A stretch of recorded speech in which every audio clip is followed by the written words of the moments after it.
যে জলটা আমরা পান করি সেই জলটা দিয়ে যদি বিল্ডিং নির্মাণ করেন, সেই জলের দ্বারা নির্মিত কনস্ট্রাকশনের কাজে কোনো প্রবলেম আসে না। দাদা আর বলবেন না, আমরা তো নিজেদের শরীরেরই খেয়াল রাখি না, আর আপনি কনস্ট্রাকশনের হেলথের কথা বলছেন। প্রথম কথা হচ্ছে, তোমরা যেটার জন্য শরীর খারাপ করো, টাকা রোজগার করে, পয়সা রোজগার করে, সেই শরীরটা খারাপ হয় তোমাদের যে টাকাটা কামানোর জন্য, সেই টাকাটা দিয়ে যখন এই মূল্যবান বাড়িটা বানাও, সেই বাড়ির ডাক্তার অর্থাৎ ইঞ্জিনিয়ার আমি।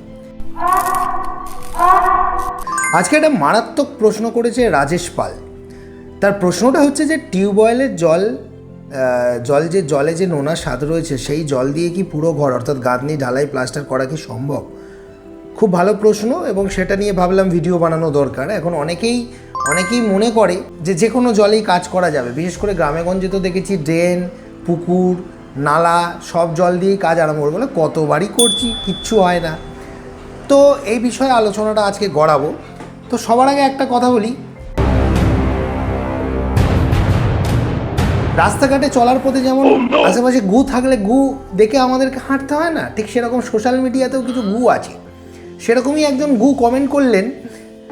গু কেন বলছি বুঝতে পারবেন, যে একটা ট্যাঙ্ক ভিডিও বানিয়েছিলাম, ট্যাঙ্কের ভিডিও। তো আমার অফিসেরই ছাদে যে জলের ট্যাঙ্কটা বসানো রয়েছে, হাফ প্যান্ট পরে, মাথায় হেলমেট পরে বানিয়েছিলাম।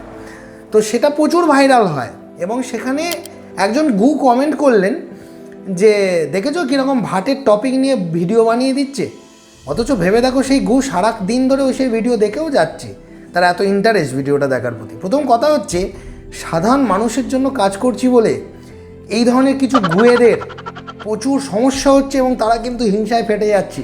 তাই আপনাদের মতো সাধারণ মানুষ, গরিব মধ্যবিত্ত মানুষ, যারা আমার মতো একজন ইঞ্জিনিয়ারকে পেয়ে অনেকটা স্বস্তির নিঃশ্বাস ফেলছেন, যারা ভাবছেন যে কেউ তো একজন আছে আমাদের জন্য এইভাবে এই সমস্ত ইম্পর্টেন্ট বিষয় নিয়ে ভিডিও বানায়, তাদেরকে কথা বলি, আশেপাশে এরকম প্রচুর ইঞ্জিনিয়ার আছে, আশেপাশে এরকম প্রচুর গুয়ের দল আছে, যারা দেখবেন কিছুই জানে না। একটা বিল্ডিংয়ে প্লাম্বিং ওয়ার্কসের কাজ হচ্ছে, সেই বিষয়ে কোনো মাথা ব্যথা নেই, জানে না।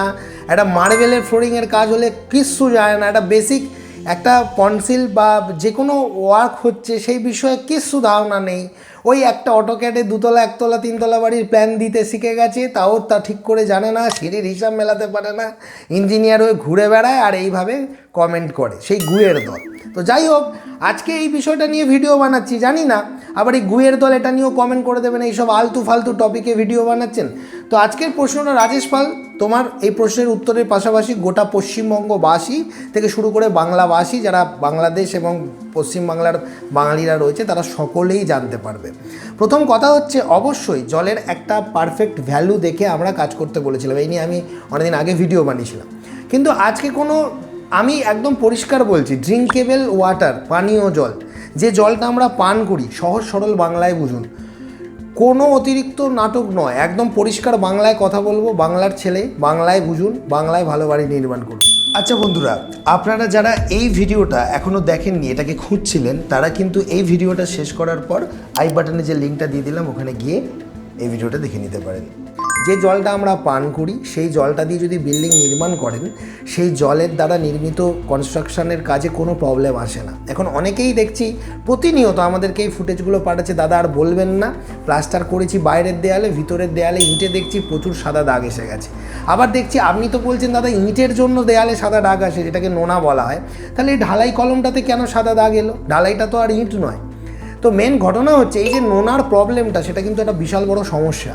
এর জন্য আমরা বলি যে ভিনিগার ওয়াশ করো 1:1 রেশিওতে, প্রথমে কাপড় ছেঁড়া দিয়ে মুছে নাও, তারপর 1:1 রেশিওতে ভিনিগার ওয়াশ করো, দিনে 3 বার করে 2-3 দিন করো, তারপর নর্মাল জল দিয়ে ধুয়ে নেওয়ার পর শোকাও, তারপর সেই জায়গায় নো সল্ট লাগাও।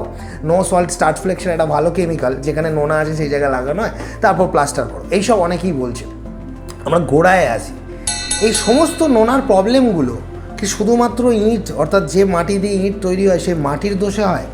শুধু কি মাটির জন্যই, ইঁটের নোনা থেকেই সেই লবণের জন্যই কি কনস্ট্রাকশন মেটেরিয়াল খারাপ হয়? না, এরকম বহু ক্ষেত্রে আমরা দেখেছি যে ইঁটের দোষ তো, ইঁটের দোষ কেন বলছি, কারণ ইঁট থেকেই নোনাটা আসে বেসিক্যালি, কিন্তু ইঁট ছাড়াও যেমন বালি, তারপর যে জলটা দিয়ে আমরা কাজ করছি, সেই জলেতেও যদি লবণের মাত্রা বেশি থাকে, সেটা কিন্তু আমাদের কনস্ট্রাকশনের হেলথের জন্য অত্যন্ত খারাপ। এখন অনেকেই বলে দাদা দাদা আর বলবেন না, আমরা তো নিজেদের শরীরেরই খেয়াল রাখি না, আর আপনি কনস্ট্রাকশনের হেলথের কথা বলছেন। প্রথম কথা হচ্ছে, তোমরা যেটার জন্য শরীর খারাপ করো, টাকা রোজগার করে, পয়সা রোজগার করে, সেই শরীরটা খারাপ হয় তোমাদের যে টাকাটা কামানোর জন্য, সেই টাকাটা দিয়ে যখন এই মূল্যবান বাড়িটা বানাও, সেই বাড়ির ডাক্তার অর্থাৎ ইঞ্জিনিয়ার আমি। তো সেই বিল্ডিংয়ের ইঞ্জিনিয়ার হিসেবে তোমাদেরকে একটা পরামর্শ দিচ্ছি, যাতে তোমাদের কষ্টার্জিত টাকাটা জলে না চলে যায়, যে জাতা মাতা জলেতে কাজ করো না। কারণ কিছু কিছু ক্ষেত্রে জলের মধ্যে থাকা লবণও কিন্তু বিল্ডিংয়ের ক্ষতি করে, আর সেইটাই কিন্তু এর কমেন্টটা, যেটা আমি নিয়ে ভিডিওটা বানানো শুরু করলাম। তাই সবসময় চেষ্টা করবে যে ধরো তোমার আশেপাশে কোনো টিউবওয়েল নেই বা আশেপাশে কোনো জলের বন্দোবস্ত নেই বলে তুমি পাশে একটা পরিত্যক্ত ডোবার কিছু অংশের নিচে কিছুটা জল পড়ে রয়েছে, সেই জলটা কি যা করে পরিষ্কার করে টুলু পাম্প চালিয়ে নিয়ে ব্যবহার করে দেবে, সেটা করতে পারো না। তাই এর ফলে কী হবে, পরবর্তীতে দেখা যাবে এই ধরনের নানা রকম সমস্যা, এবং সেই সমস্যা থেকে নিজেদের কিন্তু আর দূরে রাখতে পারবে না। তখন টাকার পর টাকা খরচ করলেও কিন্তু সেই সমস্যার কোনো সমাধান হবে না। তাই একটা জিনিস সবসময় বলছি, এসে যাওয়ার পর যারা আমাদেরকে ফোন করে কান্নাকাটি করছো যে দাদা কোন কেমিক্যাল লাগাবো, এই করব সেই করব, তাদেরকে বলছি অ্যাটলিস্ট যে জলটা আমরা পান করি সেই জলটা দিয়ে যদি কাজ করা যায়, তাহলে বিল্ডিংয়ের কোনো প্রবলেম হবে না। এখানে অনেকেই পরিবেশপ্রেমী লোকেরা বলবে দাদা আজকে পানীয় জল আমরা খেতে পাচ্ছি না, আপনি সেই জল নষ্ট করার কথা বলছেন। তো ঘটনা যেটা সেটা হলো যে বিল্ডিংয়ের ব্যাপারে যখন ভিডিও বানাচ্ছি তখন বিল্ডিংয়ের বিষয়েই কথাটা বলা ইম্পর্টেন্ট। বলতে পারলো এগুলো কিন্তু ফালতু বিষয় হিসাবে যারা ইগনোর করেছে তাদেরই বাড়িতে আজকে কিন্তু প্রবলেম আসা শুরু হয়ে গেছে। আচ্ছা বন্ধুরা, আপনারা যারা এই ভিডিওটা এখনও দেখেননি, এটাকে খুঁজছিলেন, তারা কিন্তু এই ভিডিওটা শেষ করার পর আই বাটনে যে লিঙ্কটা দিয়ে দিলাম ওখানে গিয়ে এই ভিডিওটা দেখে নিতে পারেন। তাহলে আমি এখান থেকে সচেতনতা কিভাবে বজায় রাখবো? প্রথম কথা, আমরা সবসময় মনে করি যে মশলাটা মাখছি সেটা ঢালাই মশলা হোক বা গান্ধির মশলা হোক, সেইখানে জলটাই শুধু ভালো জল দিলে হবে। কিউরিং করার সময় পুকুরের জল দিয়ে কিউরিং করলে হয়ে যাবে না।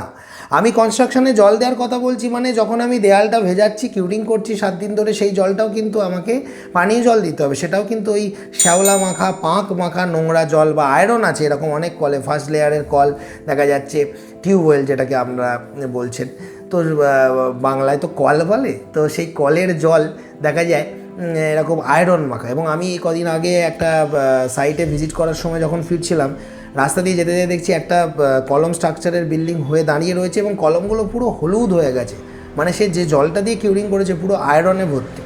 তো এই জায়গাগুলো থেকে ভাবুন, আপনারা বেসিক দেখুন যে জলটা দিয়ে আপনি বিল্ডিং নির্মাণ করছেন তাতে আয়রন আছে কিনা, বা সল্টের মাত্রা যদি খুব বেশি থাকে, বা পুকুরের জল যেখানে প্রচুর পরিমাণে ঘোলাটে জল বা ক্লে কন্টেন্ট রয়েছে, বা এই ধরনের জল থেকে দূরে রাখুন। হ্যাঁ, পুকুর বা নদীর জল ইউজ করা যেতে পারে যদি সেটা স্বচ্ছ হয়, মানে একদম পরিষ্কার হয়, এবং সেটাও কিন্তু ল্যাবে টেস্ট করে নেওয়া হয়। তো এখন অনেকেই বলে দাদা আমাদের পক্ষে তো সেটা সম্ভব নয়, তার থেকে আমার বাড়ির টিউবওয়েল রয়েছে যেটা আমরা পান করি, জলটা খুব ভালো, সেই জল দিয়ে করতে পারি। হ্যাঁ, সেই জল দিয়ে করা যায়।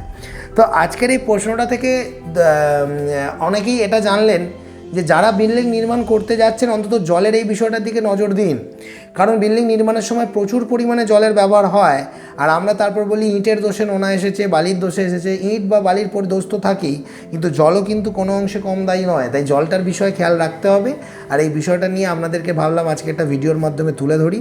আর যারা উল্টোপাল্টা কমেন্ট করছো তাদেরকে একটাই কথা বলি, প্রথম কথা, আমি একটা জিনিস রিয়েলাইজও করেছি এবং দেখেছি বিচার করে, দেখবেন আপনার থেকে যে উঁচু স্ট্যান্ডার্ডে রয়েছে, সেটা ইকোনমিক্যালি হোক, বুদ্ধি যে কোনো দিক থেকেই হোক, ডিগ্রি, বুদ্ধি, ইকোনমিক্যালি, সে সবসময় আপনাকে সম্মান দিয়ে কথা বলবে।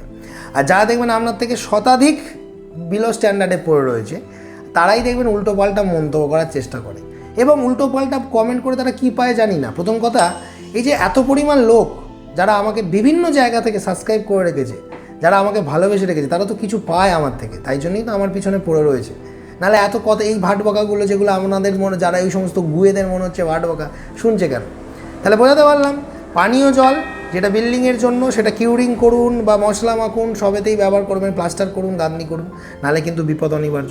তাই এটাকে নিয়ে ভিডিও বানালাম। এই ভিডিওগুলোর তো কোনো সীমা নেই, বিশ্বের যে কোনো প্রান্ত থেকেই মানুষ এই ভিডিওগুলো দেখছে এবং সচেতন হচ্ছে। এখনও এমন প্রত্যন্ত জায়গা রয়েছে যেখানে দেখা যাচ্ছে কোনো ইঞ্জিনিয়ারই নেই, হয়তো এমনও জায়গা রয়েছে যেখানে ইঞ্জিনিয়ার আছে, কিন্তু তারা যখন দেখছে যে এইরকম ভিডিওতে যা যা বলা হচ্ছে সেই অনুযায়ী তাদের কাজ হচ্ছে না বা তাদের কনফিউশন তৈরি হচ্ছে, তখন তারা মনে করছে যে একবার যদি এই ইঞ্জিনিয়ার কিংশুক কুমার অর্থাৎ আমার সাথে বা কুমার স্যারের সাথে যদি যদি আপনারা কথা বলতে পারতেন কতই না ভালো হতো।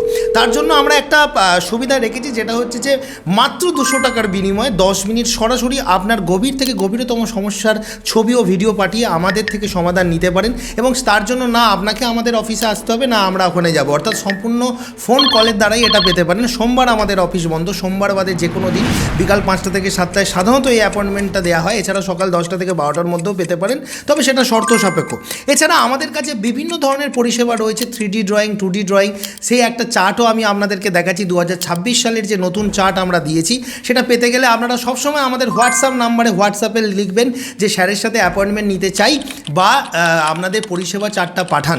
তো এগুলো লিখলেই কিন্তু আপনারা আমাদের সমস্ত পরিষেবাগুলো জানতে পারবেন। তবে একটা কথা বলি, এটা শুধুমাত্র গল্প করার জন্য করা নয়, এটা করা রয়েছে যাদের একদম বিপদে পড়েছেন তারাই কেবলমাত্র যোগাযোগ করবেন। অর্থাৎ যাদের মনে হচ্ছে সামর্থ্য নেই, এইটুকু টাকা দিয়েও কথা বলতে পারবো না, তারা করবেন না। কারণ অনেকেই জানেন যে 2000-3000 টাকা লাগে একটা ইঞ্জিনিয়ারকে সাইটে আনতে। সেক্ষেত্রে এই অল্প টাকার বিনিময়ে যদি আমি একজন যার ভিডিও দেখছি তার কাছ থেকে পরামর্শ পেয়ে যেতে পারি, তাহলে তার থেকে আর ভালো কিছু হয় না। তাহলে তারাই যোগাযোগ করবে। ভিডিওগুলো কেমন লাগছে বলুন, মানে যে সমস্ত ইঞ্জিনিয়ারদের সিক্রেটগুলো থাকে সেগুলো সব কিন্তু আমি তুলে দিচ্ছি ভিডিওর মধ্য দিয়ে, এবং সম্পূর্ণ বিনামূল্যে এগুলো আপনারা জানতে পারছেন ভিডিওর মধ্যে। তাই ভিডিওগুলো যদি সত্যিকারে ভালো লেগে থাকে, একবার সাবস্ক্রাইব করে দেখুন, এরকমই গেম চেঞ্জিং ভিডিও প্রতিনিয়ত পেতে থাকবে। ভিডিওটা কেমন লেগেছে জানাবেন। আর আপনারা যদি এই দুটো ভিডিও এখনও না দেখে থাকেন, দেখে নেবেন। আর মাঝের এই সাবস্ক্রাইব বাটনটি ক্লিক করলে এরকমই গেম চেঞ্জিং ভিডিও প্রতিনিয়ত পেতে থাকবে।